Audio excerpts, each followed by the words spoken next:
নির্বাহী ম্যাজিস্ট্রেটকে হুমকি ও মব সৃষ্টির অভিযোগে ব্রাহ্মণবাড়িয়া ২ আসনে স্বতন্ত্র প্রার্থী রুমিন ফারহানাকে কারণ দর্শানোর নোটিশ পাঠানো হয়েছে।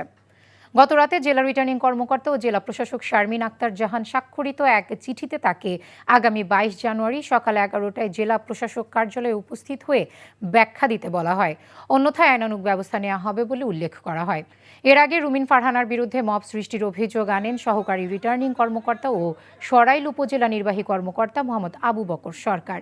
শনিবার বিকেলে রুমিন ফারহানা ব্রাহ্মণবাড়িয়া সরাইল উপজেলার নোয়াগাঁও ইউনিয়নের ইসলামাবাদ গ্রামে নির্বাচনী আচরণবিধি ভঙ্গ করে সমাবেশ করেন।